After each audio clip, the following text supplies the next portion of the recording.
میری زندگی میں بھی ایسا ہی ہوا تھا، خاص طور پر اس وقت جب میں نے روحوں کو جہنم میں تکلیف اٹھاتے دیکھا تھا۔ مجھ میں روحوں کی نجات کی گرمجوشی زور پکڑ گئی۔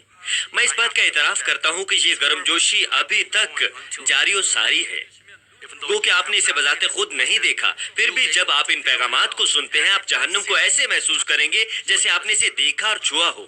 مجھے امید ہے کہ آج کا پیغام سننے کے بعد آپ کا باطن نیا ہو جائے گا۔ آپ کو گناہ سے کوئی سروکار نہیں ہونا چاہیے اور ایسے درجے سے آگے نکل جانا چاہیے جہاں صرف جہنم کا خوف ہو۔ آپ کو خداوند کے پرتپاک گواہ ہونا چاہیے اور بتیری روحوں کو موت سے بچانا چاہیے۔ میں آپ کو تحریک دیتا ہوں کہ ایسا کر کے خدا کے دل کو بڑی راحت پہنچائیں۔ مزید برآں، جب آپ اس انداز سے عمل کریں گے تو آسمان کی بادشاہی کے لیے آپ کی امید بڑھتی جائے گی اور آپ اس قابل ہو جائیں گے کہ قوت سے بہتر آسمانی سکونت گاہ حاصل کریں۔ میں خداوند کے نام میں دعا کرتا ہوں کہ آپ بعد میں نئے یروشلم میں ان افراد کو یاد رکھنے کے قابل ہوں جنہیں آپ نے بشارت دی تھی کہ جہنم کے اس پیغامات سے ان کی زندگی بدل جائے گی۔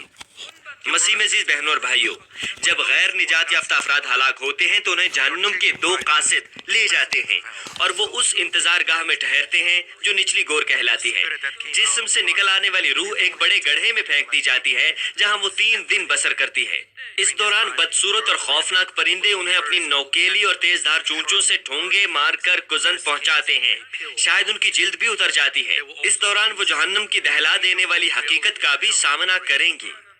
3 دنوں کے بعد وہ اپنی سزا پانے کے لیے اپنی مخصوص جگہوں میں چلے جائیں گے۔